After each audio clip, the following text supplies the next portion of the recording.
If you accidentally got the time zone wrong and you're here, then hey, you got 30 minutes.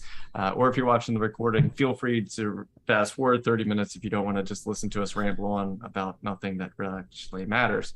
Except for Chris. Chris's microphone isn't working, so he's just going to make a lot of facial expressions like that. That's fantastic. Keep that up, Chris. That's good. Chris needs some sock puppets. Hand gestures. All right, so welcome everybody. Hey, today we got Ben, Dale, Brian, CJ made it, Megan, Ryan, and Chris. I'm Jason, and we're in Discord. So if you want to join us in Discord, we're over there. Oh my God. And Deb's here. I totally forgot about Deb because she's sitting right next to me. Easy to forget. So it's fine. Easily to forget. We're also in Deb and I in our new co-working space, which means we don't have like the background set up yet, but we're in a corner, right, CJ? Very cool. We're in a corner. So, nobody puts baby in a corner. I was gonna say it. This is already better than last in week's. Exactly, So much smoother Brian. with Jason here. Oh, thanks, Brian. We forgot to say a lot of stuff. We did. I mean, we said a lot. We did. We forgot to say the important things. Just mostly meaningless. Yeah. Yeah. So And then, of course, we had Kevin's colorful language to just fill in all the gaps. That was That's very fantastic. true. yeah, Absolutely. normally when people swear during the the equipment checks, I'm like, "There's your that get it all out." All out. Not Kevin. He had more. No. He had More more. where that came from. Just one. Just one. But I So was, he's not joining us today for John's birthday, is he? I don't think so, Did but you I invite- do believe when John gets here, we should all sing "Happy Birthday" to John because Yes. it is John's birthday. Like, I think Chris should definitely come off mute for that. Actually, no. I think Chris should be the only one that does sing it. So Brian, what burn did you earn? So this is a Yeah. hat my wife got, and I'm not going to say the name of the company because I don't want to endorse them.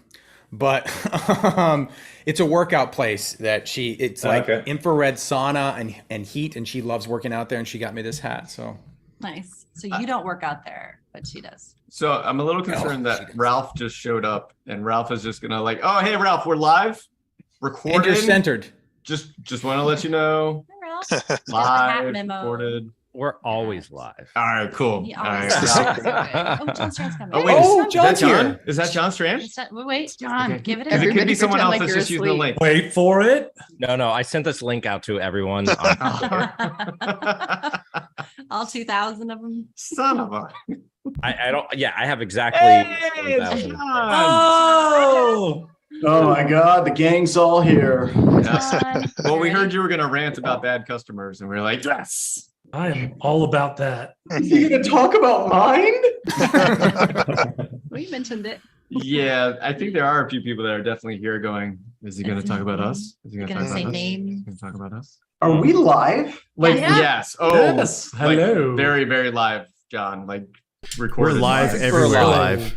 Yeah. So live. So speaking of which, John, we do need to, can we fix your audio? Is there a better audio choice? So I have this fancy nice microphone. That's right not the one on right now. No. Yeah, no, this is not the one we're on. No. If I plug it in, it Okay. like, shows up. and They'll sound better than Chris at the moment. hmm plug that in. A Mm, little light comes on right there. There's the Okay. light. Nice. Okay. Nice. So far, yeah. And it We're shows up tracking. in Zoom. If I select it, we're gonna go with this blue microphone That Share sounds good. screen. and nothing. Nothing.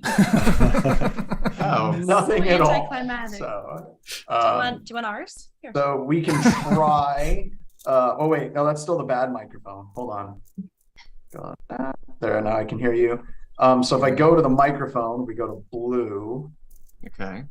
It's good. You got nothing.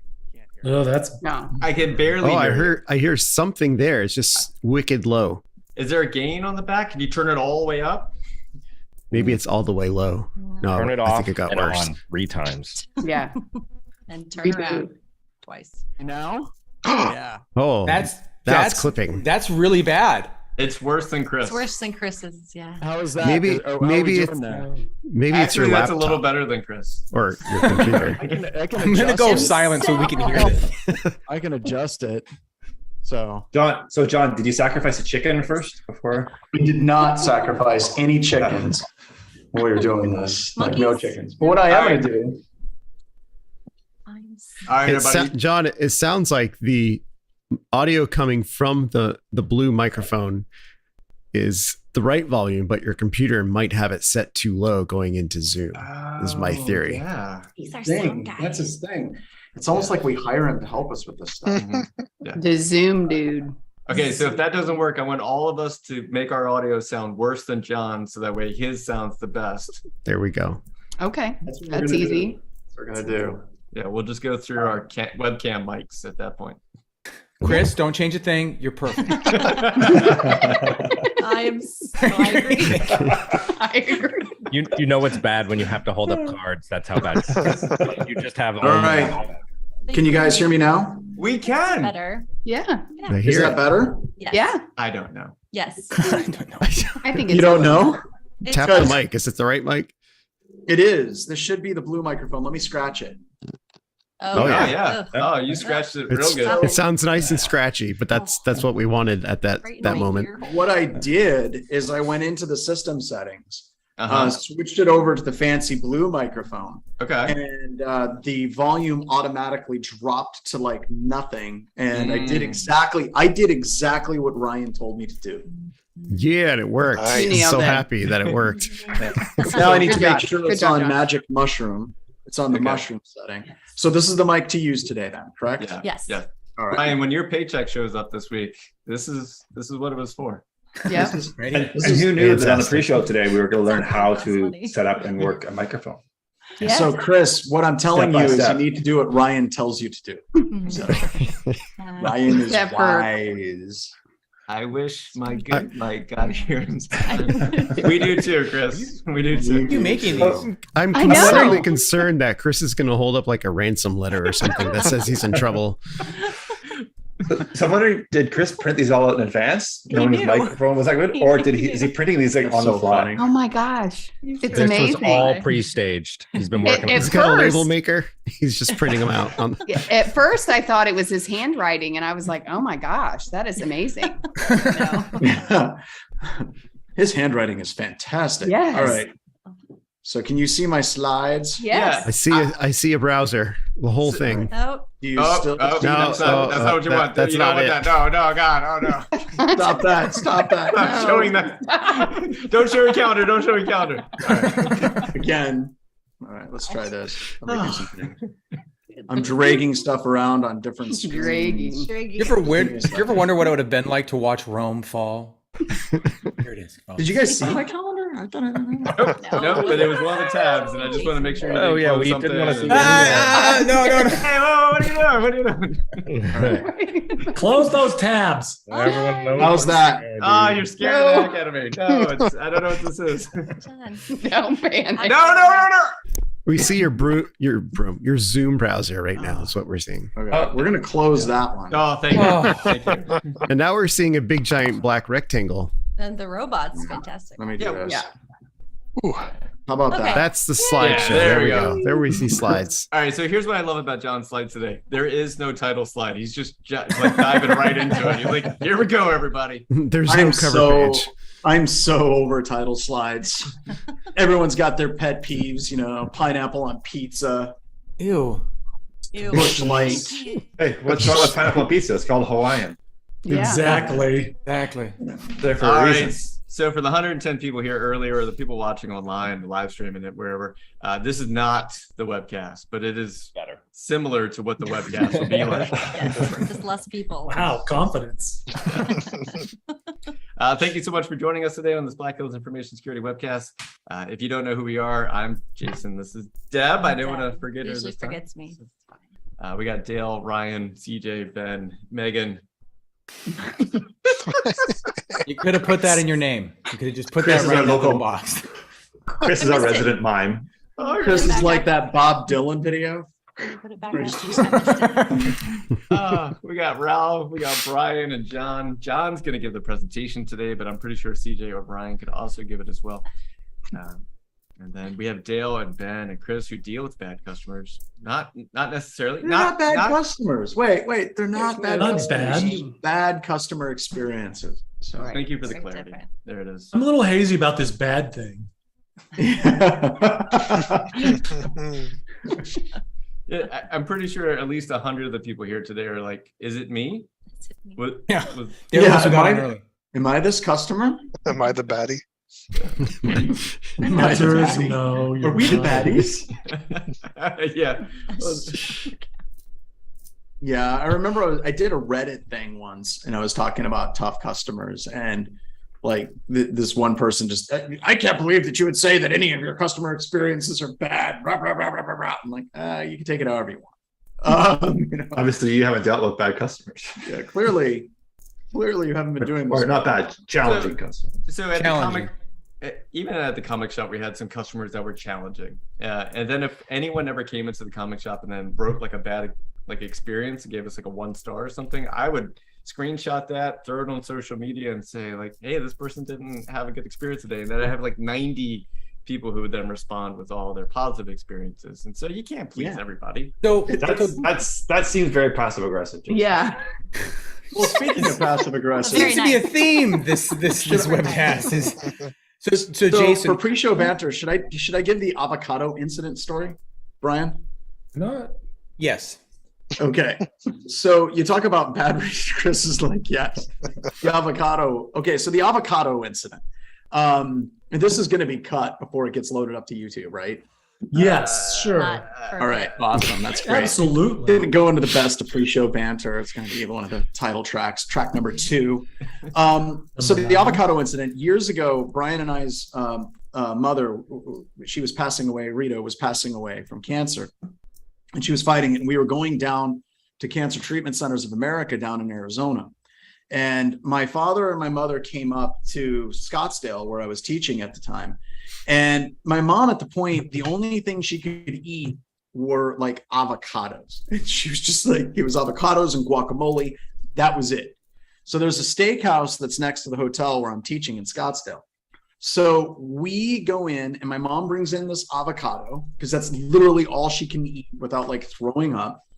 And the waiter comes over, and she's like, you know, would it be okay if I gave you this avocado? I know the health code in Arizona is we can't bring like processed and prepared food into the restaurant, but I can give you the avocado, and then you guys can prepare it and then bring it out. And the maitre d' is like, the waiter's like, excuse me. He goes to the front desk. The front desk maitre d' guy shows up, and without talking to us, without saying anything to us, says, I need you to leave. You all got to get out of here. Like right now, you've got to go. And we're like, excuse me, what? And he's like, we need you to leave. You brought in outside food. That's illegal. You cannot do that. You cannot bring in. I'm like, my mom has cancer. Like she's literally fighting cancer. She's bald, and all she wants is for you guys to slice up a freaking avocado because she knows that's not what the health code in Arizona says. And our mom, she worked in food service for like what, 30 years, Brian? Yeah, 30 some odd years. 30 something. So she knows health code. Like she knows it inside out and backwards. So we get kicked out of the restaurant, and I'm livid. My mom is mad. We went and got room service and all of that.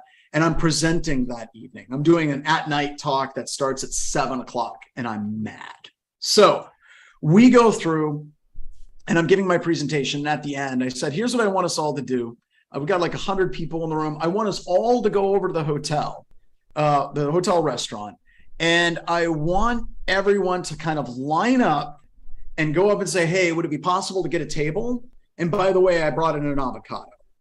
And we just went through one at a time, and we're saying this. And the owner of the restaurant comes out, or the manager comes out, an older guy, different dude. And he doesn't know what the hell is going on. People are coming in, they're asking this, the maitre d's kicking us out. He's getting angry. The owner comes out and he's like, I have no idea what's happening, but officially right now, you all are trespassing. Get the hell away from our restaurant. And then when I tried to explain to him, I'm like, well, dude, you know, my mom came here, had an avocado, she got kicked out. And he's like, I don't care, get out of here. So I go to class the next day, and one of the students pulls me aside and he goes, so have you seen the reviews for the restaurant? And I'm like, what? Yeah, some friends and I decided we would play with our Python skills, and they now have 1.2 stars. So they just automated and review bombed this place. And like every single review mentioned avocados in some fashion or another. And I'm like, oh my God, you guys got to back that off. Like seriously, like that's funny. But you gotta kind of back that off.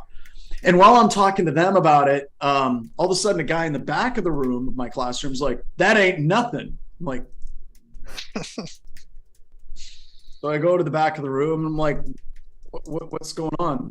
And he goes, well, I work with food service and I just ordered like a 2-ton pallet of avocados to be delivered to this restaurant. And gave them explicit instructions to set it right in front of the front door place. So we went outside and sure enough, there's this huge pallet of avocados wedged right up to the front door of the restaurant. And they have to like pull the avocados out of this thing so they can even open their front door. And I'm like, oh my God, you guys, like seriously awesome, but you gotta stop. Like you've got to shut this down. Well, the owner or the manager of the restaurant got very, very frustrated, came over to the hotel and was like, I don't know what the hell's going on here. And they got really, really frustrated. The person that owned the organization that I was teaching with at the time was like best friends with the guy that owned the hotel chain, like a national brand hotel chain. And it got escalated all the way up to the top of the hotel chain, back down to the manager. They were getting yelled at. And then the Cancer Treatment Centers of America heard about it. And there's this little thing called, like, I think it's called the Americans with Disabilities Act. And if you have a disability, a restaurant is supposed to try to honor your request to the best of their abilities. And that includes people who have cancer. Their attorneys called the restaurant as well. So like in the space of like 2-3 hours, right? They got like this pallet of avocados right to their front door. Their reviews dropped down to like 1.7 stars. They have attorneys calling in from the Cancer Treatment Centers of America. And like the directors of the hotel chain that they have their lease are calling and yelling at them all in one morning. So we set up a meeting with the restaurant people. They wanted to talk to me and they're like, could you please make it stop? Please do me a favor and make it tell you what I'm gonna do. Sorry. And like the jackass that came to our table and didn't even talk to us and just kicked us out. Like I said, there was no conversation. He was like, get the hell out of our restaurant right now. He's like, I'm sorry. I didn't know you were famous. I'm like, that has nothing to do with anything whatsoever. That's my favorite line. That's my favorite part is like, why does that matter? Like, just treat people with respect.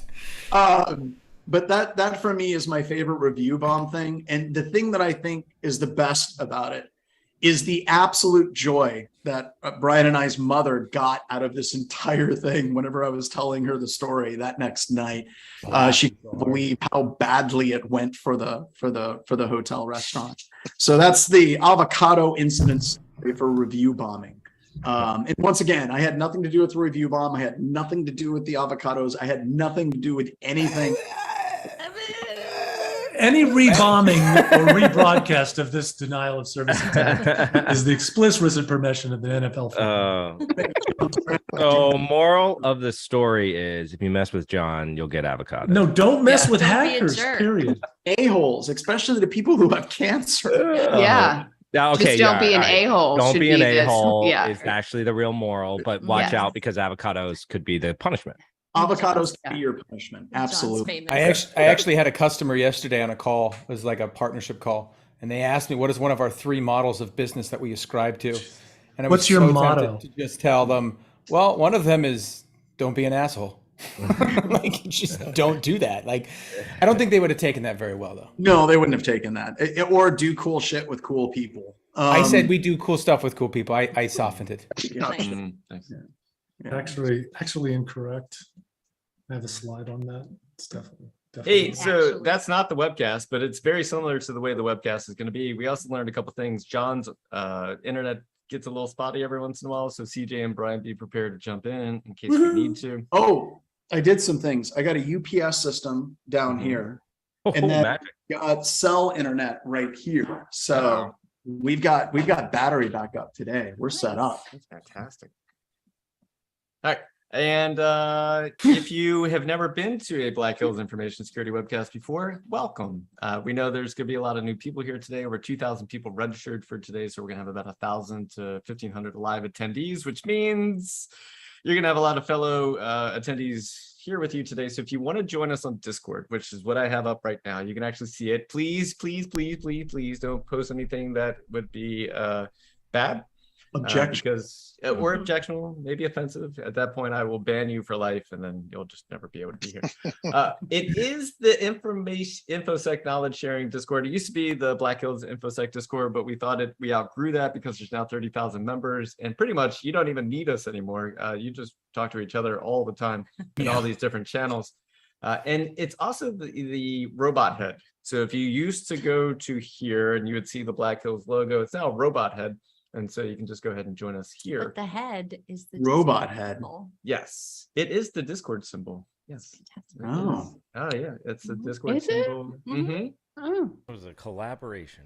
It was a Caitlin. Wow, Ralph, you just spoke in my left ear and freaked me Yeah, out. that was weird. I was like looking on my desk. It was Sorry. either Barry White or Ralph. Yeah. It was me. It was me. I turned that original sound off. Sorry. So we have some new channels. If you're going to a conference and you want to talk to other people going to cons, you can do that here. If you have a local meetup that you want people to come to, you can talk about that here. Job boards. These are jobs not at Black Hills. Like all of a sudden, like people throughout the entire industry was like, hey, can I post a job posting here since you have 30,000 members? And I was like, sure.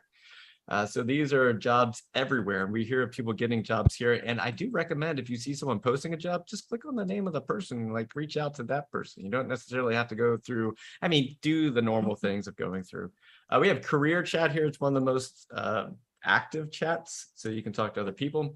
And then down here, we can talk about backdoors and breaches. And then all of our sister companies like Active Countermeasures and Antisyphon Training, Black Hills, Recon Publishing, which is what the team's working on right now. We have a coloring book and a trading card. I can't talk about it yet, but we got okay. And then if you do buy something from the Spearfish General Store, like the new Malware Finds a Way shirt that we're wearing. Oh, that's so bad.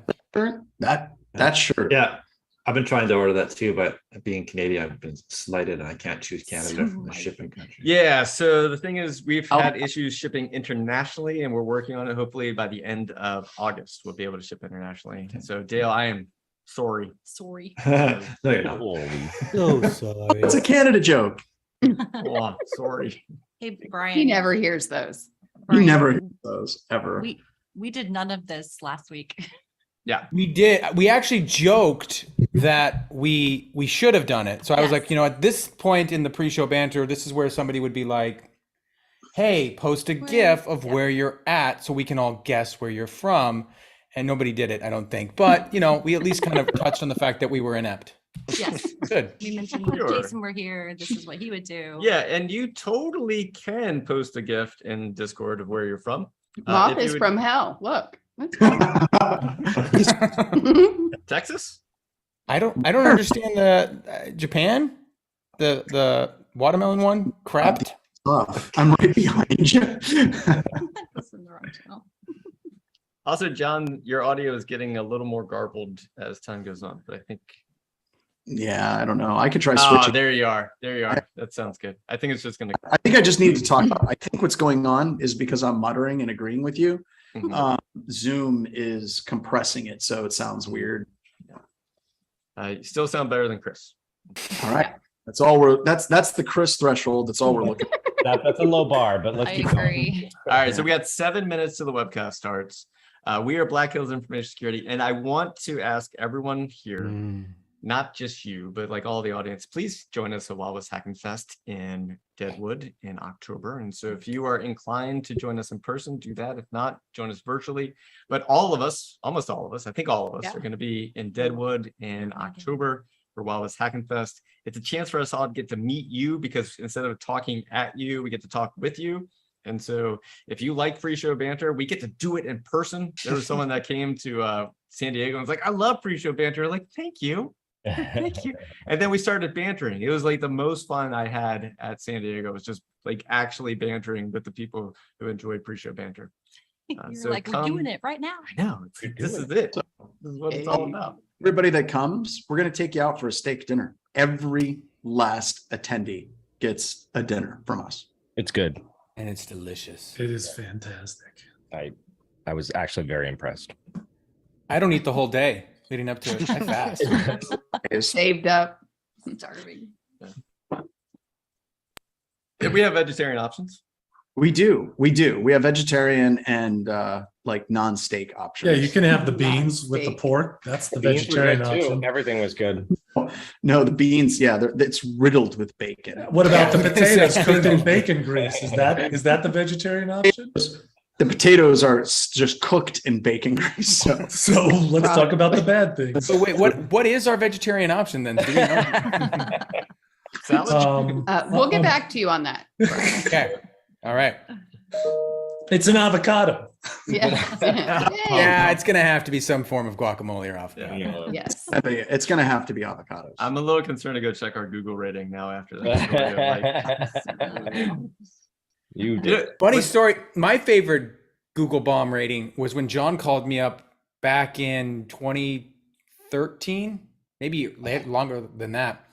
And he's like, "Hey, I need you to look up this flower shop in Spearfish." And I was like, "Sure, yeah, okay." I looked it up on Google. I was like, "Okay, yeah, I found it." He's like, "I need you to give it a 1 star." I'm like, "What did they do to you?" And he's like, "Oh, nothing. That's just the old building that we bought that BHIS is in now, but people keep coming in and asking for flowers and we want to give it a bad review." So I literally went in there and gave it a review of like somebody that walked in and tried to buy flowers and somebody tried to sell me dandelions. and they tried to sell me, and I quote, a penetration test. And I thought they were disgusting. And then I asked for the manager, and the man just gets his wife. I don't think that's even out there on Google anymore, but that's my favorite Google bomb story. Yeah, because by the way, for the record, the flower store did not exist anymore. No, it didn't exist anymore. It was out of existence. You weren't trying to get it out of the business so you could take over the location? Yeah, so but exactly. We had to do a Google hostile Google takeover. It's weird.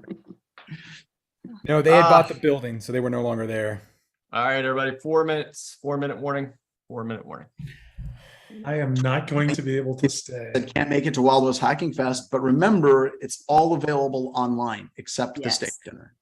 Yes. Oh, That would be hard to chew. yeah. Kind of screwed up. I was talking to some people because we have like cows. I was like, what if all the virtual attendees, we shipped them a steak, like a Omaha frozen steak. steak? And it turns out that's cost prohibitive. And apparently like money is important. I don't know. You know, though, for a while there, the dollar store in Rapid City, South Dakota, when I was living there, it was selling steak. And I'm not even joking. What could possibly go wrong with dollar store steak? And I bought it and I cooked it to a crisp just to make sure. And I think I still got sick. It was Maybe send the virtual attendees steakums or like Oh. or a steak and shake gift card for like $10 or something. Steak and shake. We didn't even have those anymore 3 in Virginia. minutes. 2 minutes. 3 minutes. Yeah, John, you ready? give me a steak. John, go ahead and bring up your slides now, so that way All right, let's do the screen share so thing. that way I know they work. Oh, there's the calendar. I love how. Oh, so there's about 500 people joining us now, and soon there will be over 1,000 to 1,500 people here. Thank you so much for joining us. But we'll get started in just a minute. But I love how John had no title slide today. He's like, I'm ready, y'all. I'm just gonna dive into this. I'm just going into the bear slippers and guns. And Yeah. hand- But before we get started, there's a Yes. very, very special thing that we have to do because it's John's birthday. So happy birthday to you. Happy birthday to you. Oh, boy. Come on, together. Birthday. Hear it, Chris. He's got all of them. Oh my God, Chris. Happy birthday You killed it. Wow. and many more. Nailed it. Ah, a rumor that Kevin Johnson was supposed to be on today I don't know. to do that, which is funny. Because if you were gonna do a fake birthday wish to me, you're damn close to my real birthday. That's why I recommended it. Yeah. Yeah. All right, everybody, we got 1 minute left. If you were here early for the pre-show banter today, thank you so much. We show up early because you show up early. You show up early because we show up early. Generally, a half an hour before we do the webcast, we show up early just to hang out and have a good time. We talk about nothing. We had a good time. It was good. Yeah. We talked about avocados. What are you talking about? We did. talked about a lot of things. Google It's like reports, Seinfeld. flowers. The pre-show is about nothing. Yeah. All right, Deb, I'm gonna need you to scoot over so I can do the. Bye, Deb. All right, everybody. If you're not going to be talking today, and that includes everyone but me and John for the next minute, go ahead and kill your microphones. Thank you for being here for the pre-show banter. We always appreciate your attendance. All right, John, are you ready? I'm ready. Let's do All it. Move my camera just a hair. There we go. All right. So thank you so much for joining, everybody. This is kind of a quick impromptu webcast. We've really been burning the midnight oil at BHIS Antisyphon by coming up with live streams. If you haven't seen our live streams on Twitch, we'll put up a link for that. But we do live streams on Twitch that are little 30-minute, tight, dense technical nuggets. And we do those every week on Tuesday and Wednesday. Monday, of course, is the news. So we've been doing a lot of those, and we haven't done a lot of webcasts. And webcasts are really the bread and butter that we built BHIS on. So what I wanted to do is take some of the slides from my intro to pen testing class that I just ended up writing like 3 weeks ago. And I wanted to throw them together and specifically talk about areas of worst customer experiences, how things have gone wrong, and more importantly, how we can avoid making those same types of mistakes in the industry. And this applies not just for a commercial pen testing firm, but any organization that does security assessments. So the concepts of communication, the concepts of setting up proper rules of engagement and scope are concepts that transcend doing a simple consultant external third-party pen test, but apply to internal organizations as well. So I'll be sharing a lot of stories with these slides on how things came about, the way that they came about. And almost everything that we talk about here in this next hour are really stories, and they're things that came about because I have been burnt in tests, or people that I work with, or friends of mine that own pen testing companies that they've worked with, they've been burnt as well. So we're going to try to talk about this to really help people understand and avoid the mistakes that I've fallen into. Now, I want to talk about where we were back whenever I first started doing pen testing. Right? When I first started doing pen testing for Anderson Consulting and Accenture, it was in 2001. All right. That's a really freaking long time ago.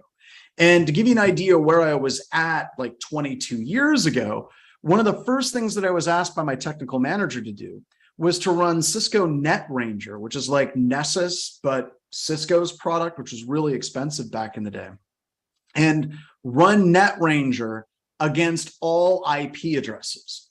And I remember asking the question, what are our IP addresses? And he said, I don't know, run it against all IP addresses. And like the scan was set up to go to 0.0.0.0 to 255.255.255.255. So they were literally planning on scanning 4.2 billion IP addresses with Cisco NetRanger. So that is what we were doing back in like 22 years ago. And that's not one of the mistakes that is in here. I don't have a slide that's like, don't scan the entire freaking internet. We don't have that as a slide, but I'm setting the stage. I've been here a long time.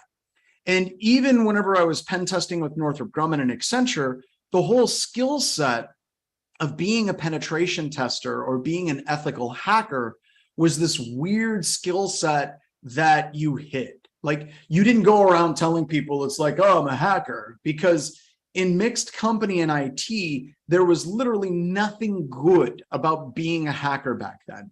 Immediately, one of the first incidents I ever worked years ago at Department of Interior, one of the managers accused me of doing the hack simply because I was the only hacker that he knew that was in the vicinity, because they got compromised. They're like, where's the nearest hacker? That guy, let's blame him. So that's where things were a long time ago. And if you go from that to working at Northrop Grumman, to starting up Black Hills Information Security. At Black Hills Information Security, we've been in business over 15 years. We have done thousands of tests. We're now at about 650, 700 that we do per year. And there's firms that are bigger, just giving you an idea of rough orders of magnitude. I would say there's 5 bad things, 5 absolutely horrific things that happened when we're doing testing, working with customers, and things that occurred that I look back at and I cringe. And I will be sharing some of those with you today, but only 5. Like seriously, 5 really bad things that have happened.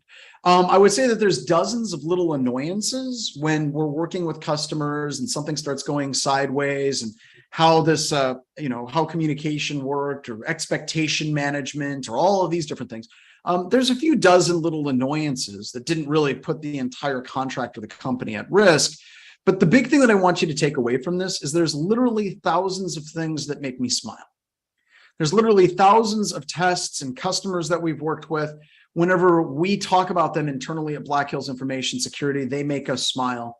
And it's really affirming working with people. Like we say, we want to do cool stuff with cool people, and working with cool companies and cool people at these companies with a goal and objective of actually doing good security, not just meeting the minimum, not just doing checkbox computer security, but doing the right thing, is the overwhelmingly large, vast majority of the customers that we work with at Black Hills Information Security. So I really want to stress that, because anything you can say will be used against you in a court of law. Isn't that right, Alex Jones? Anything you can say will be used against you in a court of law. And I really want to get away from judging people on their failures. So I'm going to share those failures that I have made so that you will not make those same mistakes. One of the things I say quite a bit is, to become truly adept at laughing at others, you must practice on yourself first. So I'm going to give you all the opportunity at laughing at me. So we're going to give you an opportunity to see the things that I made. And some of you may look at this and just say, well, he's clearly incompetent. He's a moron. If that's what you take from this and that makes you smile at the end of the day, fantastic. That's great. The preferred thing for me is it makes us all grow and get better. So one of the things I want to set the stage of is, whenever we're doing penetration tests, a penetration test is not a penetration test is a penetration test is a penetration test. In the industry over the past 22 years, there's been this amazing evolution of clarity and focus whenever it comes to the different types of testing that can be done. When I started doing this years ago, it was literally all 0 days, going to packet storm security, pulling down C code, compiling C code, launching attacks. And it was all about the Marcus Ranum sucky pen test. And Marcus Ranum said, traditionally, pen tests prove one of 2 things. Either A, the pen tester sucks because they couldn't get in, or B, the company sucks because the pen tester got in. And that type of binary view of the success of a penetration test was incredibly toxic in the industry. But that's literally what drove this industry, I would say, starting at about 2000 all the way up until around 2005-06 timeframe. That's how most tests were ran. It was like, we want you to hack us and break in, and if you didn't, then they would make fun of you and they maybe wouldn't pay you. It was tough. It was really, really, really tough back then. And to be honest, a lot of testers, they weren't doing themselves any favors whatsoever, because they were constantly trying to live up and be the hype of that type of assessment. They're elite. They could hack anything at any time. They had to have the attitude. And that was really more of a protective skin, more so than it was actually based in any type of reality, right? So when you're working with a test, and this works for your internal companies, sometimes people in a company really don't know what they want. Like, they could just say, we need a pen test, but that could literally mean any number of different things, right? It could mean they really just want a vulnerability analysis. They want someone to run a vulnerability scan against their environment and identify vulnerabilities. It could mean, when they say, I want a pen test, that they want an external pen test where they run a scan, they look for vulnerabilities, exploit the vulnerabilities, and try to identify risk. If they say, we want a pen test, it could mean that they want an assumed compromise assessment where a tester already has access to a workstation in their environment and they're moving laterally. Or they could say, we want a pen test. And what it means is that they want a red team where the team comes in like a real threat actor, unannounced, and tries to bypass their controls. Or they could say, we want a pen test. And what they really want is a collaborative engagement, working with the red team and their blue team to try to work together to find stimulus response and gaps in their environment. It is your job as testers, whether you're doing an internal test, whether you're working as an external consultant, or if you are a company looking for an engagement with an external third-party firm or internal resources, to know exactly what it is that you're looking for. And if you don't, having a conversation with an offensive security professional can help. I feel like I'm a realtor. You should have a call with a realtor today, but find an offensive security professional and have a conversation. One of the key themes that I'm going to be hitting on throughout all of these slides is the importance and the criticality of communication. The vast majority of problems, like I said, 5 bad problems, a couple of dozen like annoying problems, almost every single one of them goes back to a communication breakdown. And I'm going to talk more about that here in a couple of slides. And they almost always go back to, CJ is on this call as the COO of Black Hills Information Security. He's always trying to find, when things go wrong, where did communication break down? Where did it break down between the customer and the tester and the customer, so that we can constantly do better? Because if you scope properly at the beginning and you identify what the customer is looking for, something like 98%, I'm pulling that number out of my ass, of the problems that you have with a customer by setting up the right type of engagement disappear almost instantaneously by having the proper communications up front. But I want you to look at this pyramid, right? So if we're looking at this pyramid, one of the problems that you're going to run into is some customers, as soon as they detect you, they think they've won.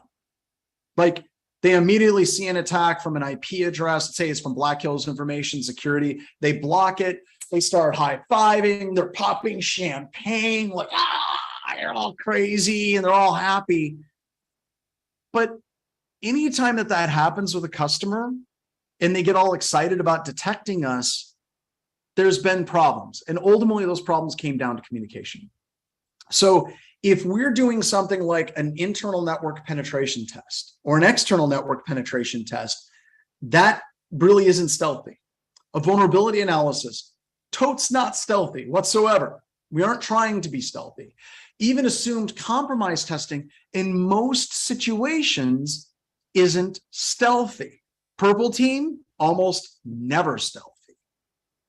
So when you're looking at a customer that gets really excited because they caught you and you were firing up Nessus, it's easy to say, well, that pen testing company sucks because we were able to detect them.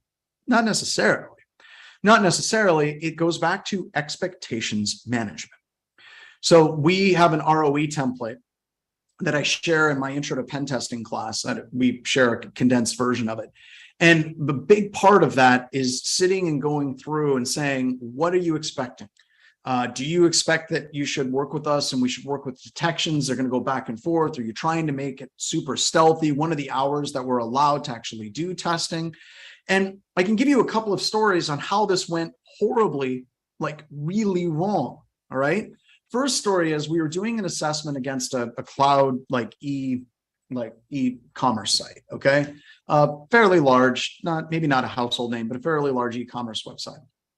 And one of our testers actually set up a particular attack utilizing Google to basically intercept two-factor authentication because the customer was using Google with two-factor authentication, and he came up with a really creative way of bypassing two-factor authentication against Google Apps domains.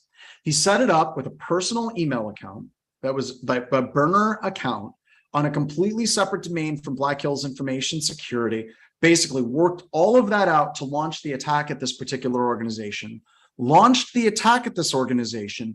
It was successful, and Google saw it. Google saw the attack. contacted our point of contact at the customer and said, hey, y'all, we noticed this attack is up and running against your organization.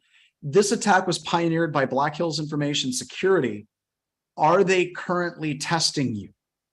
Now, this particular customer said, well, this customer thought to themselves, they're like, this is an awesome opportunity. We can find out, what does Google do if they see an attack coming against our organization? So they responded back to Google, no, we have no contract with Black Hills Information Security to test us at this time. Google was able to track that email back to the tester's house. And yes, he was going through proxies. They were able to identify all of his wife's email accounts, his kids' email accounts, his Black Hills Information Security email accounts, and they locked all of the accounts down. Then they came back to Black Hills Information Security and they locked us out of our domain as well. All because of a customer lying and saying that they were not actively being tested by Black Hills Information Security. In fact, I had to contact my friends at Google, contact them, and share with them the signature page of the contract to show them that we were in fact authorized to test this organization for Google to unlock our entire account. This whole entire problem was expectations management. This whole entire problem was proper communication back and forth with the customer about what they were expecting. So you have to be careful because there can be consequences for you doing testing and not being explicit in your early stage communications about what the customer is and is not expecting to get out of this test. And in our ROE template, we literally have a question. If you're working with third-party providers, is there a proper notification? If they detect the attack, how do you want us to handle this? How are you going to handle this? And so on. Setting all of that up front is absolutely essential. And yeah, you still may have customers that'll burn you and throw you under the cart or throw you under the bus, but at least you have some level of recourse and some level of explanation for the cloud vendor. One of the things we talk about is objectives and targets, right? We want to make recommendations for protecting key company assets. And, I got a little bit salty on the news last Monday, but I think it's difficult whenever people are looking at threat actors and they make an assumption about the techniques that threat actors use. That threat actors are always going to use the exact same types of techniques. And there may be threat actors that do that. But a real threat actor is going to utilize every single vulnerability that is at their disposal in order to try to attack your organization. Let me say that again.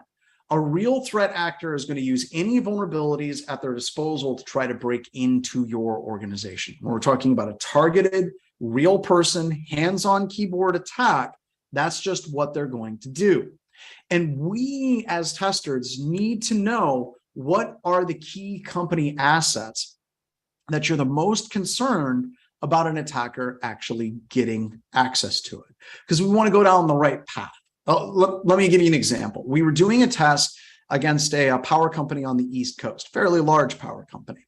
And as part of this test, the testers quickly got access to the point where they could take over the entire power grid and shut power down to a large percentage of people in a geographic location. We contacted the customer. We're like, yo, we got access to this. This is bad. And the customer was basically like, okay. Yeah, well, good job. Keep us posted. I'll just be over here playing Fruit Ninja. Just kind of do. Good job. We were dumbfounded.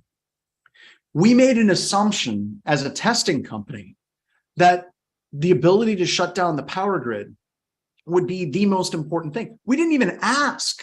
We didn't even have that conversation. We're like, yeah, shutting down power, that's what you do. That would be bad if that happened. And they're like, whatever, good job.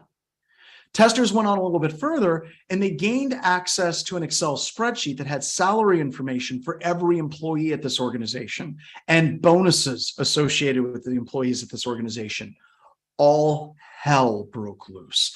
We had executives on the call with an emergency meeting in the middle of the night. We were going through all of this. They demanded to know who exactly had access to the spreadsheet and when they had access to the spreadsheet. They wanted a forensics investigation to see who had downloaded the spreadsheet. How did the spreadsheet actually get there? There was panic and woe. That is what mattered to them far more than anything else. And we're just sitting and we're watching all of this happen. And we're like, by the way, your entire power grid is completely exposed and someone can shut it down. And they're like, yeah, shut up, hippie. Excel spreadsheet was like payroll information. That was what was most important to them, right? So that was scary. Now, as part of the objectives and targets, as you're going towards that objective, I couldn't just put it, I wanted to find out if I could put it in blinky lights, and I tried for like 30 seconds, didn't even Google it, and I gave up. So I just did it in a rainbow. Anytime that you're working a test, you need to provide evidence of the effectiveness of current defensive mechanisms and attack detection methodologies. Like that should like be tattooed on every pen tester someplace. Like, oh yeah, oh, okay. I've got it on my belly, and so I can read it, like the TCP/IP thing on the shirt. Provide evidence of the effectiveness of current defensive mechanisms and attack detection methodologies. You see, we're not just doing a test for the purposes of proving that we can hack. We're trying to identify those weaknesses, but we are also trying to give a statement to that organization's management about what is working. If your whole entire goal and objective for doing a pen test is to basically show that your customers suck at computer security, get the hell out of the industry. You're not doing anyone any favors except for your ego. Your id is like super happy. It's like, yes, yes. Our goal and objective is to identify gaps and weaknesses. Our goals and objectives are also to help organizations identify what is working, because they're going to use that to make budgetary decisions moving forward in the future. And we want to assist with those budgetary decisions as well. So what are the things that you're going to run into? Like the absolute, like most consistent problem that you're going to run into, hands down, is customers not ready. Whether it's internal, your own organization, or as an external third-party firm, customer's going to be not ready. You're going to say, you're going to have the rules of engagement, you're going to have the scope, you're going to have the contract, you're going to set up dates. It's going to be Friday before the test. Then the customer's going to send you an email and they're going to say something like, oh, by the way, the app isn't ready, or the systems team isn't ready for this test. Or you're going to start testing and you're going to realize an app isn't functional. You're going to realize your RDP access, VPN access into the testing host that they set up for you is not ready. This is without question the most consistent problem that we encounter whenever we're doing testing. Now, I want to drive a couple of things home. One, and this is critical, you should have a finding in your report, something like customer preparedness for testing. It needs to be in the report that the customer was not ready. It can be in the executive statement. It should also be an informational finding that this organization was not ready for the test to occur, because you more than likely will do some testing, but the amount of testing that you are going to do is going to be reduced. And I'm going to talk more about this on a couple of slides here in a couple of moments. So the other reason why this needs to be in the report from the company perspective is this is basically designed to cover your assets. I want to set up a scenario, and this crap has happened to us, where a customer has hired us. They weren't ready for a test. They cut, let's say 30-40% of the testing out because they weren't ready. And we put in the report, hey, we weren't able to test everything because the customer was not ready for testing. And 6 months later, they get hacked. And immediately, as soon as a hack happens, they want to go around and they want to find who they can blame for this hack that happened in their organization. And they're going to start reaching for the pen testing firm. And they're going to start asking questions about, why didn't you all find this vulnerability that the hackers used and leveraged to gain access to the environment? If you don't have that in your report, you're going to get burnt, and you're going to get burnt badly. If it's in your report, then it's easy. If it ever goes to a court of law, you could be like, Your Honor, or ladies and gentlemen of the jury, they weren't ready for testing. So we weren't able to test absolutely everything that was required, and they didn't hire us for the additional hours to do the testing that is required in order to find these particular vulnerabilities. So this becomes a cover your assets type thing just to protect yourself if the customer isn't ready. Now, as soon as something like this starts happening, you even get a whiff of it, notify management. We do this in Black Hills Information Security. You need to notify like CJ, myself, or any of the other people that are in the consulting team, so that they can have direct communications with the powers that be that are basically saying, y'all, we need to get running. Because what the customer is going to do is the customer is going to be like, well, if we're not ready on Monday, can you guys just do like an extra like few hours every single night to get caught up? No, we are not shift workers. We are not people that are making widgets and they put in extra overtime to get caught up. Security assessment professionals and security professionals are highly trained professionals. You don't keep highly trained professionals by constantly going back to them and saying, hey, the customer's not ready. Can you put in an extra 8 to 10 hours of overtime this week, cutting into family activities, cutting into your hobbies, cutting into your downtime? If you're working at a firm that asks you to do that, you need to start working with your management to stop that. You do. You have to. And trust me, it does happen at Black Hills Information Security. The testers feel bad for the customer and they try to do what they can do, but you need to understand that you can let the customer know that they, like, not being ready is going to impact the report. It's going to impact the quality of the test, and you are not to break yourself as a tester to try to make this stuff work. Now, I got to be honest, at Black Hills Information Security over the years, when I first started and we were running this, we would absolutely try to break ourselves on rocks, to make it up to the customer, to try to do right by the customer. I realized once we started pushing back 2 amazing things. The first thing was, very rarely did a customer ever go, well, that's just horrible customer service. It's exceedingly rare for them to do that. Many of the customers understand that things are out of their control, mainly because they're working with like the systems team, operations team, network team, and they understand that. The other thing that we've discovered is if you go back to the customer, you're like, yeah, absolutely, we can do this. However, it is going to take, additional hours at the end of the test. We can get it scheduled in, and it's going to be part of the hourly rate in the statement of work. So we're literally going to just have a contract modification that says we'll come back and do this testing when the customer is ready. That's absolutely essential. And we have found vast majority of times, like in the 90s, the customer may gripe a little bit, but they'll basically sign off on that additional testing to get done. So it's not as bad as you would expect it to be. And one of the analogies, I think CJ is the one that came up with this, when the customer is like, oh, well, we're not ready. How about we just move it, 3 months out down the line? Look at hotels. Like if you reserve a hotel room and you show up the day of the hotel reservation and you basically say, hey, I'm not going to stay here. Can I get my money back? They're going to charge you for that first day. Almost any major hotel brand out there absolutely will. They have cancellation policies. So why should cancellation policies for highly professional, super well-trained companies to do this type of assessment be any worse than what exists in like the hospitality industry? It's just bad form all the way across. Now, this slide easily fits into this slide, constantly fits into this slide. Burnout is real.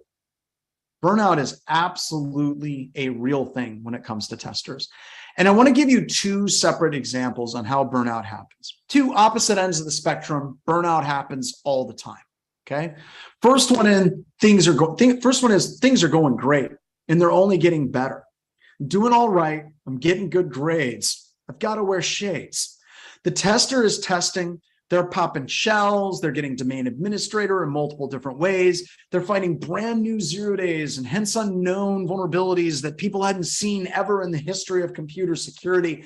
That tester in those tests, many times, will put in a tremendous amount of overtime because they're having so much fun. So you look at their timesheet and you're like, holy crap, you put in 15 hours on Tuesday? And they're like, yeah, but get this. And they talk about all these amazing vulnerabilities that they're identifying in this organization. we need to push back and say, look, you need to try to keep it to 8 hours, 9 hours. Don't burn your, no. This is awesome. That's on one end of the spectrum. That's the happy end of the spectrum. On the other end of the spectrum is this test is kicking my ass. I'm not getting anywhere. So I've got to put in more time because the customer can't win. I've got to get in and prove that I'm a lead hacker. I've got to get in. So they put in 15 hours on Tuesday or Wednesday. So this is a catch. If you're going in and you're testing hard and you're having great success, much success, you're going to put in overtime. If you're getting like absolutely smoked by the customer, can't have that, can't lose. You're going to put in a lot of overtime. So you're screwed either way. So one of the things that we are always trying to do to try to get our testers to do better is trying to learn to leave some things behind. Set up defined hours that you're going to work, like say 9 to 5, just keep it simple. And when you're done working, go exercise. It could just be a walk. It could be a run. You could go lifting with Dave Kennedy. I don't care.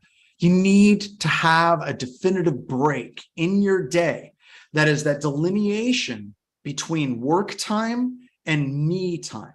Get a hobby, have a family, have friends, get a life. And underneath Matchstick Woman over here, these are the quotes that are like danger quotes at Black Hills Information Security whenever we talk about how much time people are putting in.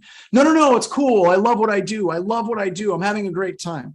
Another quote, I would do this on my own time. I do this for fun. I do capture the flags. Oh, I can't believe this. And the bottom one is, don't worry about me. I'll be okay. That bottom one happens all the damn time. We're constantly fighting this issue. And for most testers, this is self-inflicted because they feel like they owe it to a customer or they owe it to the company or they owe it to their other testers to put in a ridiculous amount of overtime. And I will tell you that almost universally, if you start putting in a lot of overtime, the quality of the work that comes out of that starts to drop off precipitously.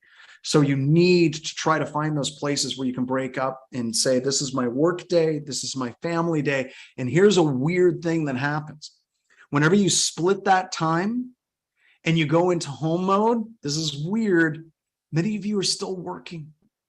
You're sitting there stirring spaghetti noodles, thinking about what happened in the organization while you were testing. You're watching, Breaking Bad again for the 15th time, and you're thinking about, well, what if I use the wrong switch with this particular tool? Maybe it wasn't compiled correctly. You're still working. I know that about a lot of you in computer security, whether you're defense, whether you're offense, it's hard to shut down. And with that in mind, sometimes stepping back, getting away from the keyboard is where clarity comes, and usually good ideas come from it. So you need that separation. You need that space. You need the room to breathe as a tester. So let's talk about burnout. I want you to think about time. Your tests that you work on as a tester, customers are paying for your time. Or more accurately, the company you're working for is paying for your time to test this application. That's your commodity.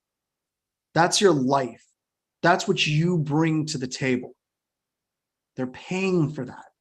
In exchange of you giving up your time, they're giving you money. Now, one of the things I talk about with testers all the time is they say, oh, well, I did this test and it was 2 weeks and I feel like I didn't have enough time and I could have done a better job. And CJ is one of the best people for saying this. There is no way any test that you ever do is ever over. I never hear a tester say, yep, I did this test, feel like I had plenty of time, found absolutely everything, and I researched all the vulnerabilities that I was interested in. It was great. It was always, I could have done better. I could have put in more time. I could have found more things. It's not a damn Easter egg hunt. You're not ever in a pen test going to go through and identify every Easter egg, every vulnerability, every missing patch, every single exploit that exists in every single application. There is no end to that crap. We're there to assess, identify gaps and weaknesses. We are not necessarily there to identify every freaking vulnerability.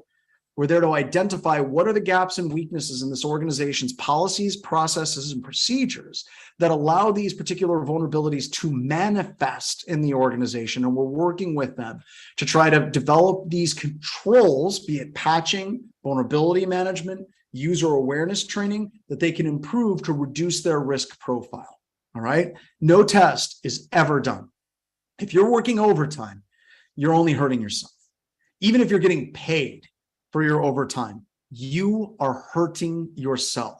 You are hurting your family. You are hurting your kids. You are hurting your pets. You are doing damage that is irrevocable, that'll impact you for the rest of your damn life. And I'm speaking from experience on this. Like whenever I started Black Hills Information Security, I was teaching for the SANS Institute. I was traveling and teaching up to 15 to 20 times per year just to make ends meet. And for many of those SANS classes that I was teaching, I would go out to eat and I would go back and I would work until 2 o'clock in the morning just to get a test done. And I would suck. Like, just so you know, quality of my work back then was garbage because I taught all day. I was exhausted. I didn't have the mental capacity to think things through. Quality of work was horrific. And I spent just a tremendous amount of time away from my wife and my kids. It got so bad, folks, that I would drink, not heavily. I would drink. And then after a while, I started getting suicidal for no good reason. It impacted me heavily. And I know that for many of you, you feel like you're working overtime. You feel like you're pushing yourself all the time to do a good job, to be recognized as a team player. Don't. Just don't. People rip on millennials all the time because they have boundaries. They're like, well, I'm going to work 40 hours. People are like, oh, stupid millennials only putting in 40 hours. Goddamn right. We can learn something from millennials to identify boundaries and pushing back when those boundaries come in. This is critical for us and for our sanity. And there are firms out there, and I may be like sparking some things with some of my friends, but there are firms out there that say we pride ourselves on working 60 hours a week. We pride ourselves for putting in overtime because we put the company first and the mission of the company first. Almost every one of those damn companies, the actual real mission is making the principals that own the company more freaking money. That's it. And they try to push this attitude across the entire organization that everybody's got to put in a professional level of overtime. We got to pull together as a team. You need to help out Bill. Bill is putting in 60 hours. If you don't put in 60 hours, you're hurting Bill. F those companies. Nobody should ever work like that. Now, there are things that happen. I want to make it very clear. We have had things at Black Hills Information Security where a tester got sick, where a tester lost a family member, where something happens to a tester and other people step up. But it should be something that is not the norm. It should not be expected of you all the time. Try to keep your days to 8 hours. And at Black Hills, we're constantly fighting this, right? I mean, we have testers that love what they do. They have things that are going on. We're ramping up a bunch of new testers, and we have our senior testers that are trying to bring up these junior testers, and the junior testers are trying to learn. And you're going to have some overtime that's going to happen there, but goddamn, there has to be a light at the end of the tunnel. And that's something that the management of Black Hills Information Security worries about a tremendous amount. And there's times where it just doesn't happen. And, you know, we try to get there, and it's something that I'm constantly failing at. And it's something that constantly keeps me awake at night, because rather than me feeling like, you know, my testers are letting me down because they're not putting in overtime, I feel like I'm letting my testers down because I have testers right now that are putting in overtime just to try to hold everything together. And, you know, it's something that eats me, and it's not perfect, but you should at least be working for a company that gives a crap and tries. So another thing for those of you that are doing this and you're talking about testing, rabbit holes, right?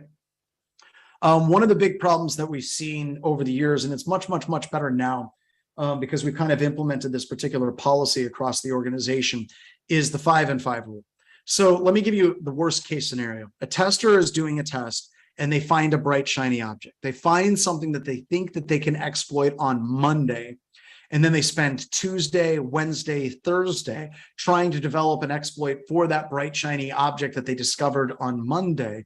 They call me up on Friday and they say, I'm not done with this test. I don't have enough time. I've been trying to write this exploit for this memory corruption vulnerability in this telnet server, and I've almost got it working, and I haven't had time to work. Just stop. All right. You should not find a rabbit hole and go down that rabbit hole and spend a tremendous amount of time trying to fix or find that one vulnerability. So try 5 things, maybe 5 minutes, or 3 and 3 rule. Try 3 things in 3 minutes. If it doesn't work, note it, continue going through with the test, and then circle back for your rabbit holes at the end. Trying to be comprehensive is absolutely essential when you're doing a security assessment. You want to make sure that you're covering as many of the bases as you can, not going super deep into all of them. You need to circle back to those things. And what's more than likely going to happen, you're going to ignore this rabbit hole. You're going to set it on the table, not ignore it, but you're going to table it. And then you're going to find another rabbit hole, and you're going to get more like success out of that rabbit hole later on. So these are things that you want to do. Be comprehensive, go through that coverage. And if you have time, then circle back and you're going to say, I've got 6 rabbit holes. I feel really good about these 2 rabbit holes. These other 3, I'm just going to document the customer should patch, update, change firewall rules. And then maybe if I have time, I'll get to them. But we need to make sure that we get that coverage and we circle back, because we've had situations in our tests where testers get stuck. They're not able to finish the test. Now I need to go back to the customer and I need to tell the customer we need more time. Now I need to pull another tester off of another engagement or have somebody else work overtime to cover it. It's just ugly. So if you do the 5 and 5 rule on rabbit holes, or the 3 and 3 rule on rabbit holes, it helps reduce those particular problems that manifest. So what are the things we don't test? We don't test personal phones. We don't test some cloud services. We don't test third parties. We don't test family members. We don't test other personal devices. We don't DDoS. We don't test internet service providers. Now, if you look at the slide, which of these things is not like the other? Which of these things doesn't belong? Every single one of the things with an asterisk are things that we have gotten permission to test. We've gotten permission to test personal cell phones. We've gotten permission to test cloud services. We've gotten permission by cloud services. I would not like your servers in the cloud, but like somebody is saying, we want you to test Kinesis or Lambda or something. You got to leave those the hell alone, right? Unless you get permission from the cloud services to do so. Third parties. If you're testing a web portal and that web portal actually goes to another company for desktop support, yeah, you want to get permission on that. Personal devices. We've gotten permission from executives to go after family members and go after personal devices. And we've gotten sign off for those things over the years. One thing that you should never do, ever, is DDoS testing. Now, a long time ago, in a galaxy far, far, far away, Black Hills Information Security would try to do DDoS testing, where a bunch of testers would get up in the middle of the night and we launched DDoS testing attack tools against a customer's network. Now, this is one of those things that you can look at and be like, well, John's an idiot. And you're not wrong. I was an idiot. And when we're looking at this, you know, it was one of those areas that customers were very concerned about, and they were willing to pay money for it. And the consequences of doing something like that weren't exactly manifest. The consequences of doing something like distributed denial of service testing is you can do that testing against a customer, but you can have downstream impacts to the internet service provider and their capability to actually transfer data, or multiple internet service providers. So you need to be thinking in terms of, if I'm testing X, what is the pathway for me to get to X? Think trace route, for lack of a better term. And what are the potential impacts for doing that? If I'm launching a standard exploit under SSL TLS, there's almost no chance of it impacting an ISP, as an example. If, however, I'm launching a DDoS attack, yeah, now all of a sudden we have that potential impact on those ISPs. So this is kind of beginning the section of, you know, what's going to kill you. And as you see, I love this sign. It says, not only will this kill you, it will hurt you the whole time you're dying. So we need to be ultra careful when we're looking at what are the potential downstream impacts to things like ISPs. Because years ago, when I was testing like in my basement, when we first moved back to South Dakota, we didn't actually, when I first moved back to South Dakota, I was just teaching for Sands. We only had like 2 vehicles. We had a pickup truck and a van. And the van that we were running was completely infested with mice. And I like got into a patch of ice and I wrecked the pickup truck. We had like no vehicles. Like my dad had to lend us an absolute jalopy. We had, just enough money to survive for a month. And I think at the time I had $25,000 in credit card debt. This is when I founded Black Hills Information Security. So whenever you have a customer that's like, hey, we want you to do DDoS testing, and we're going to write you a check for $20,000. It's like, hey, my family gets to eat. And yeah, we did actually impact their ISP. Luckily, when we stopped, everything went back to normal and the ISP was cool with it. And they realized they had an issue on their backbone. But that was a positive outcome. The ISP actually ended up doing testing with us over the years, but it could have been much, much, much, much worse. They could have thrown the Computer Fraud and Abuse Act against us for causing damages to protected computer systems, but they didn't. And looking back after we got done with it, that's whenever me and I think we had 2 employees at the time. That's whenever we were like, holy crap, this could have gone really bad. And we altered our course of action on how we did testing. Once again, back then, there was tons of firms that were doing this type of testing. It wasn't something that people thought about all that much as well. So scope. So whenever you're talking about scope, what are you specifically allowed to test and what are you not allowed to test? You need to share the screen with the customer. You need to be filling out the scoping document at the exact same time so everyone sees the exact same things. And then when you're done, you share that document with the customer, and there should be no exceptions to this rule. You're going to send it, and then the customer has to respond back and say, yes, they received the scope document as well. At BHIS, we don't call it the doomsday file, but many people would refer to it as the cover your assets file. That communication thread between you and your customer needs to be documented. Like a text message that maybe got turned over to an attorney that shouldn't have been turned over. But you need to be documenting these communication threads between you and your customer, okay? And I'm going to talk about this on the next slide here in just a little bit, but you're building this file. So if something goes sideways where the customer's like, we didn't know that you were doing that, you can literally pull up this communication file and share with them where the communication happened. If they're like, we didn't tell you to test that IP address, and you're like, Bill, it's here in this document and it's in this IP address, you need that level of protection to be in play at all time. So with this, one of the things that we're constantly pushing is the need to document everything. And email is that medium. It is. That's what email is great for. So you have a scope, share it via email. You have a call with the customer, awesome. Follow up with an email, something that says, hey, just to recap our phone conversation, you gave me authorization to test tonight between the hours of like 9 and 2 a.m. with our automated scan. Awesome. Don't ever, ever be in a situation where you're like, well, they called and they gave me permission. There's no proof. And it will turn into a he said, she said, or he said, or she said, wow, that was tough to say, situation very, very, very quickly, unless you have it documented in an email. Did you call them and miss them and got voicemail? Awesome. Follow up with an email. Say, hey, I just tried calling you, left a voicemail. When you get a chance, please give me a call back. And we do this because we've had customers that say, well, the communication at Black Hills Information Security hasn't been great. Awesome. We can pull up a file and we can say we had a phone call on Monday.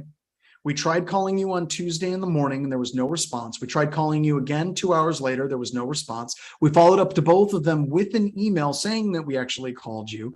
Like you're going through and you're documenting literally like it's going to be a case where something bad is going to happen and you're going to need to pull this up. Like 99% or 90, let's say 95% of the time, nothing bad ever happens. But because you've gone through and documented it at this level, when things do go sideways, most of the time, the customer's like, oh yeah, right. I missed our stand-up meeting this morning. And I missed your call when you tried to get me on the stand-up meeting. And I missed your call an hour after the stand-up meeting. And I missed your call, at noon over. Okay. Yeah, things are fine. I just missed these things. I apologize. As soon as people are confronted with an overwhelming amount of evidence, they tend to kind of back off their hardened stance as well. Now, there's things that are my pet peeves. And this isn't just for testers, but at Black Hills Information Security. If someone's communicating with a customer and I'm like, hey, did the customer get back to you? And they say, yeah, I called and left a message last week. I lose my crap. I hate that. It's like, did you call today? Did you call yesterday? Did you call the week, a couple days before? Don't just do the bare minimum to say that you've tried. Where I texted them like a month ago and they didn't respond. That's not okay. That's not okay. Don't say I emailed them last week and they have not responded. Once again, totally not okay. There should be that consistent communication with the customer, especially if you're missing something from the customer. And if they're non-responsive after like a day of follow-up and follow-up and follow-up and follow-up, escalate.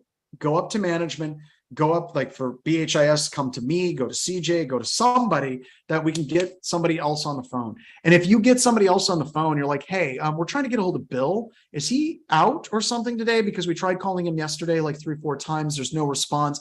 Then that communication kicks off on the inside.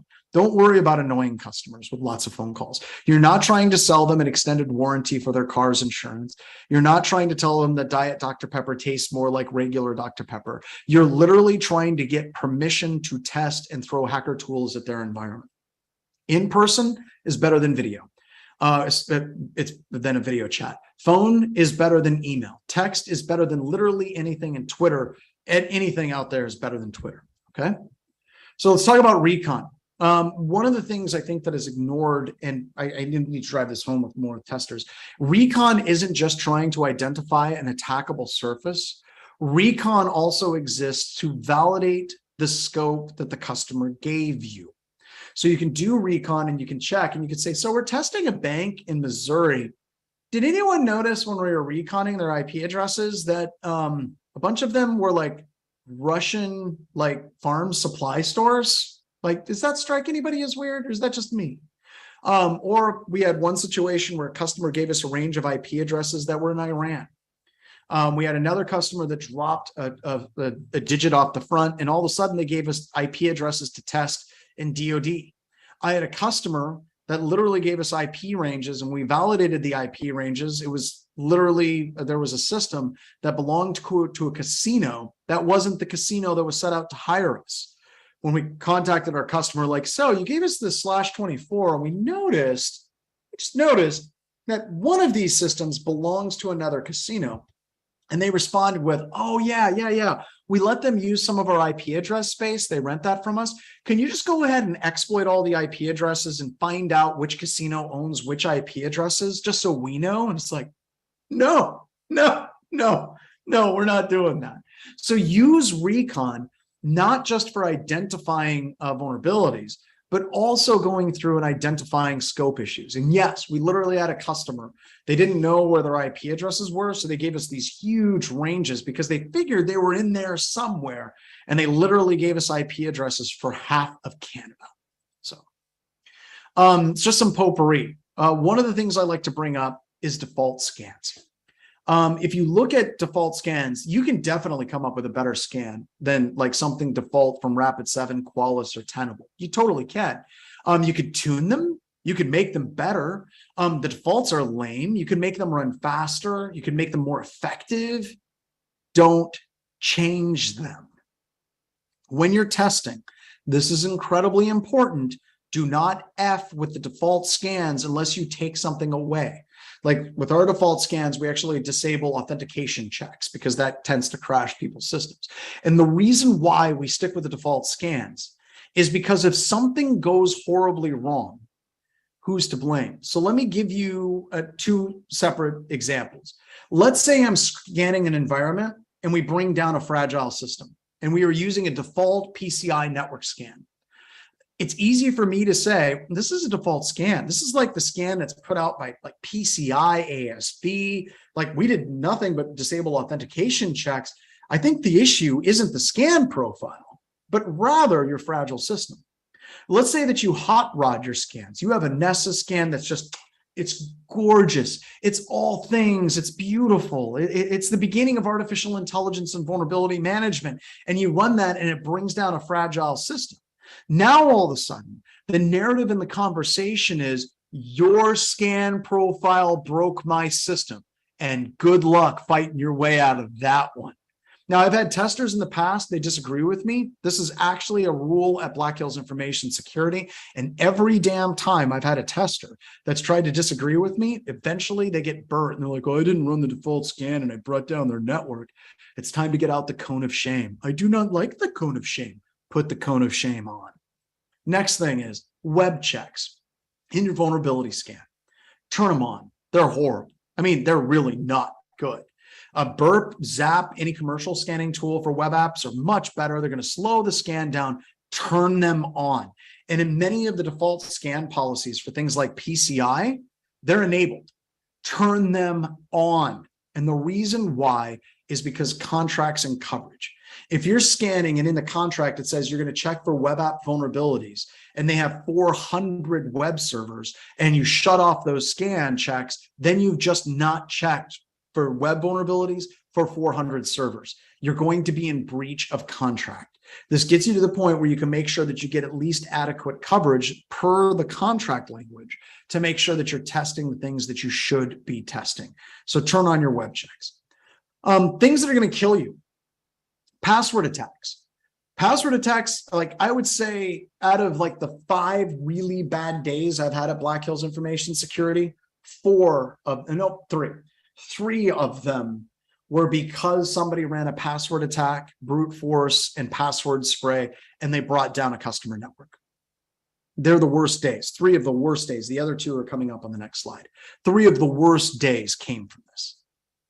So what I recommend you do is you want to slow things down. You want to spend some time communicating that rules of engagement and scope. And anytime you're doing a password attack, you need to say, hey, can I get your lockout policy? Thank you. Here's my scan policy. I'm going to do 1 password per every hour and 10 minutes. Based on your policy, I should be on the outside of that threshold. Do you agree that this is a scan that we should be able to do without issue in your environment? By the way, we can totally run this on off hours.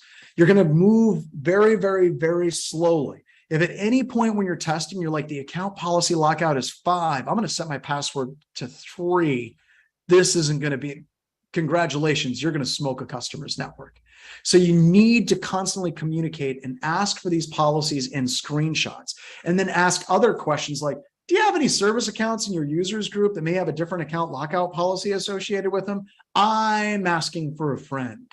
You need to be very, very careful with password spraying, and you need to communicate with the customer very clearly what their policies are, what it is that you're doing, get authorization on the scan profile that's being utilized, communicate that there's always a possibility that things could crash. You need to do this, because if something's going to kill you, it's going to be this, right?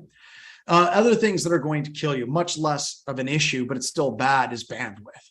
Don't ever scan down a VPN. You want to have a host on the other side of the VPN that can scan that network segment. Don't try to send a Nessa scan through a VPN. It is just bad, bad, bad. You will crash the VPN adapter. The network stack on the Windows system or Linux system, if you're using it, is not going to be able to handle it. You're going to drop packets at best. You're going to kill the VPN service at worst. And yes, this is true on older internal networks. We've had scans crash switches. One of my favorite customers out of California, I love these guys. We were scanning their environment and we hit a switch. It was something like 15 years old and it died. And like some of the people in the company were all up in arms. They're like, oh my God, I can't believe you crashed this switch. And our customer is like, the direct customer point of contact's like, don't worry about it. We hate that switch. We've wanted to kill it for years. Thank you. So, this stuff happens. Old systems. One of the things I always tell people at BHIS is ask. Like, you should ask this question, and it should be documented in the ROE and our template. It is. Ask questions like, so any old systems from 2008 that we should know about? What are the top 5 systems that keep going down in your environment? And what are their IP addresses? You want to know, have any other tests that you've done crashed any computer systems? And usually how the conversation goes is like this. So you guys have any fragile systems? No, we don't. Do you have any systems that are like old from 2008 or earlier that, might have, no, we don't have anything. Do you have like maybe top 5 systems that go down? No. In previous pen tests, have the pen testers brought anything down? They're like, oh yeah, our HR portal, it goes down every pen test. You're like, oh God, no. You've got to go through and ask this question, I'm not kidding, in 4 or 5 different ways every single time, and then document it thoroughly. All right. Compliance mapping, this one's super easy. If you ever have a customer that's like, can you map it to a compliance standard? Use the Center for Internet Security, bump the price of the contract up by 10%, and just document as you go. It's seriously that easy. Just do it. Okay, so when things go wrong, I'm down to like a minute and I apologize. One of the things I want you to know is that things go wrong. It happens. I've been on the call with customers and they've literally been like, well, Pentest company B says things never go wrong. I'm like, do you think that things never go wrong with them? Or do you think maybe just maybe they're lying to you? And they're like, oh yeah, be honest, right? Another favorite CJ quote is lose, but don't lose the lesson. Every time something goes wrong, you can look at it in a variety of different ways. You can look at it and you can say it's the customer's fault and not learn anything from it. But even if it is the customer's fault, were there any questions you could have asked the customer that could have like cut this off at the pass? There's always something that you can learn. And wanted to give you like a little narrative about SANS. The reason why SANS was so amazing for me personally is if I had 100 students in a room, okay, if I had 100 students in the classroom and I had all but one of those students give me perfect like 5 scores, and that happened, right? I would have 99 that would give me perfect 5s on the scores because they went from 1 to 5. And I had one student that gave me 3s. I would get a call from Stephen Northcutt. I would get a call from Ed Scotus. And they would literally be like, hey, we noticed that you had a student that's not happy in your class. What can we do better? I could have gotten mad and been like, how dare you? 99 people love me. But by focusing on how you can always do better and being relentless in your pursuit to quality, amazing things come from it. Everything can be improved. Everything. How we prepare, how we react, how we spin. Oh, we crashed a legacy system. Great. We'll be sure to note that in the report as a finding. Not sitting there and apologizing. I mean, this is clearly a problem. If it falls over with the Nessus scan, that is something that needs to be addressed. And how can you turn a negative into a positive? How can you turn a negative into a positive? Like I said, I'm sorry, we're going over a little bit. I hope that this is okay. Reporting, always screenshot. Never copy just text of a scan result and then the output. You always want to have screenshots. If you want to do both, that's fine, but never do just text, because if it's just text, a customer will ultimately tell you, you could have lied, you could have modified it. Screenshots are harder to make those arguments about. It's like, for example, if you say that you didn't have any text messages on a topic, and then someone shows you a screenshot of those text messages in court, that's really hard to argue with, okay? So always screenshot, always have those screenshots. Screenshot your tool configurations. So you can say with Nessus, this is the scan policy that we utilize. Here's a screenshot of it. Never use text. Methodology is key. Tell that story. And I wish I had more time to drive this point home, but I think it's a good point to kind of close it out on. But never, ever, effing, ever copy and paste between one test report to another, like ever. All the way back in 2009, I had a tester who's no longer with the firm that copied and pasted between 2 tests and polluted the results from one test report to another. And I flew out to DC to have a report debrief with the customer. And I spent 2 hours in the room with the customer saying, this system is not ours. Like, what is this? In that report, the tester polluted the name of the previous customer over. It was 2 of the most painful hours I have ever spent. The other 2 bad days that I've had at Black Hills Information Security were copying and pasting between reports and there was pollution. Never, ever copy and paste, like freaking ever between two reports. This is a fireable offense at Black Hills Information Security, and it should be at every firm. And I've never been so embarrassed in my life as sitting down with a customer for 2 hours and like, here we got this IP address. Is this ours? Is this ours, John? Is this ours? Is this ours? Because the other ones weren't. Are you sure that this is ours? It's a horrible day. Customer never came back. And that customer talked to other people in the space and talked about how horrible we were. And I want to be honest with you, they weren't wrong. I can tell anybody that's here that's heard that story from that customer, we're better now. But it was painful. It was absolutely painful. And it's like 15 years ago, and it still wakes me up in cold sweats. When it comes to reporting, I can only throw you at BB King, who is the master. His testing for show, reporting for Ddos webcasts are absolutely amazing.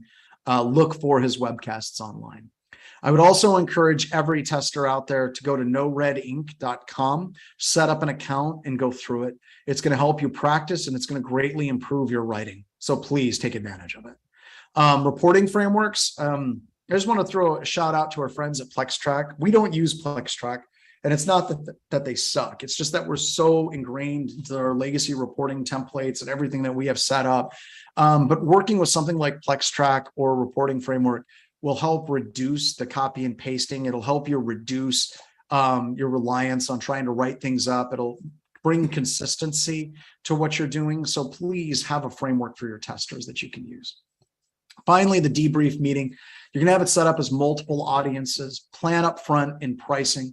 And then one of the things that I love about the Black Hills Information Security methodology is the way that we document is screenshot, screenshot, screenshot. How do we get to where we're at? One thing leads to another, which leads to a vulnerability, which leads to an exploit, which leads to access to something sensitive. We tie all of that together in our methodology, and our debrief meetings are great. Like, there's not a lot of questions. There's not a lot of people arguing, well, how did you actually get that? Can we see the steps that you got? It's all there. It's all documented in the report, and they go a lot faster. And ultimately, at the end of the day, leave it open-ended and basically say, please feel free to contact us, and mean it. Mean it. Actually work with your customers. You have a responsibility to them even after the test is done. All right. With that, I'm going to stop sharing. I don't know what we have for questions.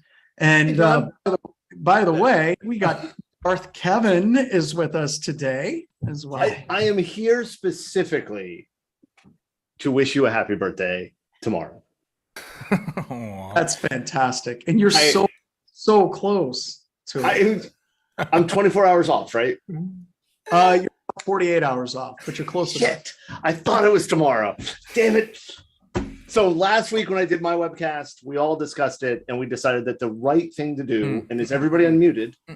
Because I'm not doing this by myself. We're going to do this. Yeah, we're doing it again. Doing it now. I muted last time. I'm going to mute this time too. No, you're his brother. That's exactly why. This is his birthday present. Is I'm not going to. We're all going to say we're unmuted. Well, then you don't want me singing either, if that's the thing. Okay, is everybody ready? Megan, I see you muted still. I'm calling you out. So, okay, ready? 1, 2, 3. Happy birthday to you. Happy birthday to you. Happy birthday, dear John. Beautiful. Happy birthday. John, yesterday morning, I had a conversation. His leg. I had a conversation with my daughter yesterday, and I said to her that the list of people that I actually love is not very long. And this is not melodramatic. This was just, people throw the word love around quite often. And my list is not very long. And your pretty brother is on to it. The top. Oh, no shit. Sorry. So I love you, John. Thank you for living long enough to be older. And now I'm going to go back to work because I also have a job. Since you started singing happy birthday to now, we've lost 100 participants from this. I believe it. I totally believe it. I'm amazed everybody didn't drop off at that point. Dropping like flies. Yeah. Love you, man. Talk to you later. Thanks, I will Kevin. see you next week, right? What's that? I will see you next week in Vegas. You will not. I am not going to Vegas. F that. This is my first time going to Vegas in years for DEF CON. Yeah, no, I got to be honest. It's going to take a lot. It's probably going to take like a Baltimore or an Orlando to get on an airplane anymore, or BrewCon. I'm going to be at BrewCon, Charm, and B-Sides Orlando. But even RSA, dude, I don't know. I just do RSA. I'm not feeling a lot of conferences at the moment, and I'll probably get better. But I had a bad conference experience. We'll talk about that later. Yeah, we'll talk later. Okay, man. Goodbye. Thank you for letting me do this. Thanks, Kevin. Kevin. Thank you. Bye. Thanks. Bye. All right, with that, are we ready to kill it, everybody? Yeah, there's a ton of questions, but I don't think We can go through questions. I've got time if we want to go through questions. Do we want to do that? Here's a real simple one. What kind of bike is that in the background? So these are bikes that we basically don't ride anymore at home that we ship down here. One of them is a Salsa Spearfish. The other one is a Trek. I want to say it's a /7. I can't remember what. And then the middle one is just a fat Trek, and I can't remember exactly what it is. But the bike I ride at home is a Salsa Horse Thief.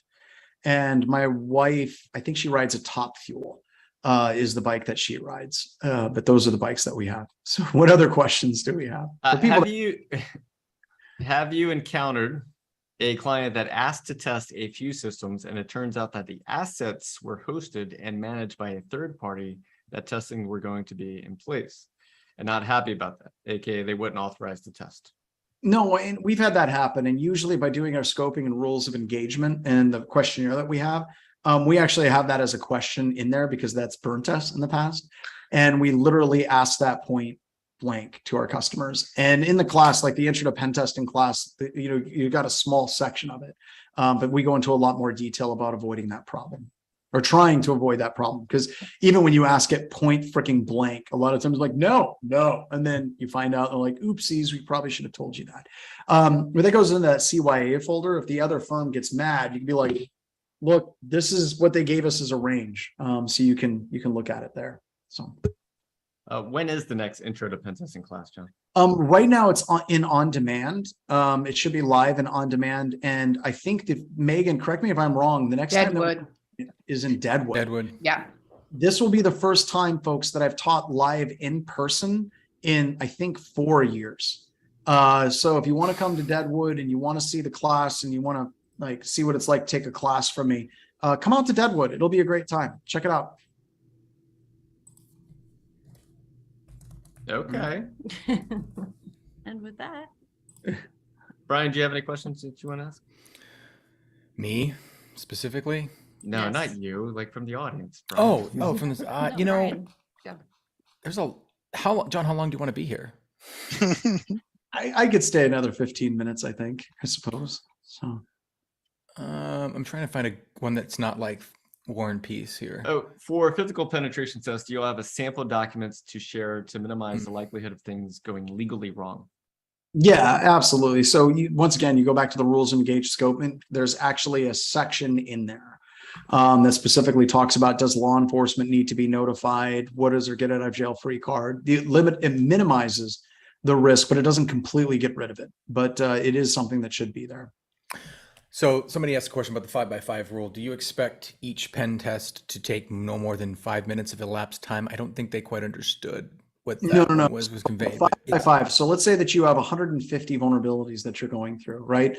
Some of them you can just find very, very, very quickly. And you can say, oh, there's a Metasploit exploit for that. It worked, move on. But if you start finding things that are really weird, let's say anonymous FTP is enabled and it's a web server. One of the things you're going to want to do is upload a web shell to it and then see if you can force browse with .. / /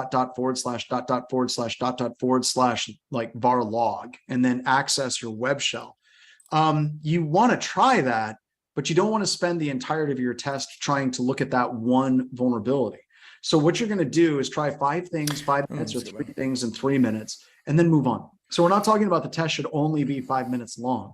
We're saying out of all the vulnerabilities that you're looking at, some of them are going to catch your interest, and you shouldn't get stuck on just one vulnerability that you're researching at the beginning of the test at the expense of the rest of the test.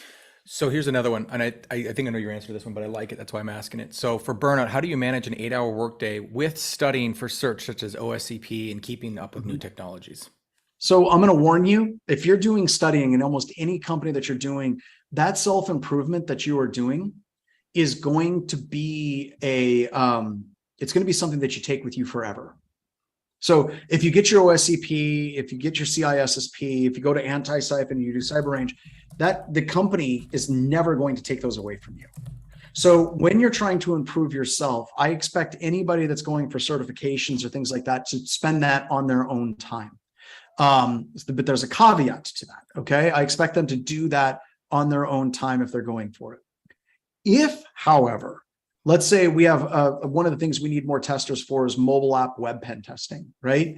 If your company requires you to have that skill and it's specific to your job and it helps the company should absolutely be paying to send you to the training and getting you access to that training, giving you the time to do that training to actually fit that specific gap and need at your company. And there should be a dedicated amount of training associated with it. So there's a difference between training and then studying for the certification. Training time should be on the company's dime. Getting your time for the training certification should be something that is expected for you because you get that certification moving forward. Cool. How does a company sign off on going after family members? We've had personal people like you can need individuals, all family members. So like if they say go after the CEO and their spouse, C-Os and their spouses, we need to get sign off from every single C-O and their spouses before we do it. Yep. And that's rare. That doesn't happen all the time. I want to make that very clear. Yeah. Man, some of these are really long. I don't want to sit here and read. So John, someone's curious about your 4-day work week. What are your thoughts on a 4-day work week? Oh, okay. So we're trying to find ways to make HIS a better place to work. Continue. And like this, carry on.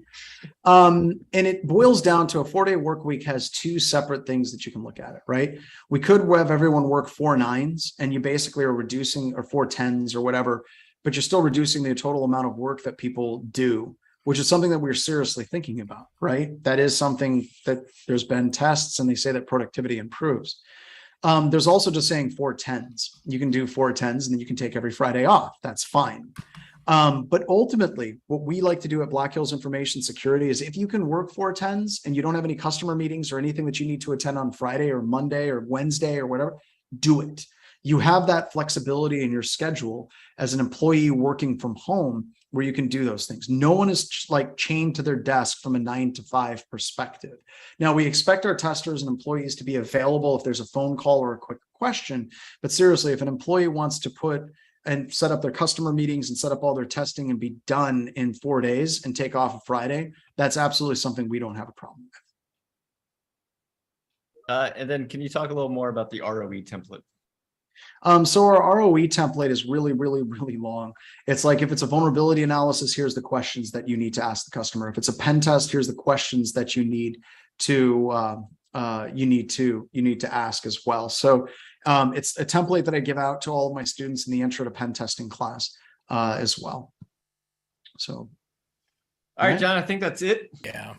Thank you so much for your time today. So thanks everyone for joining us. For 10 thing this week, and we're going to take tomorrow off, the HIS folks. John, you have any final thoughts for your rant today?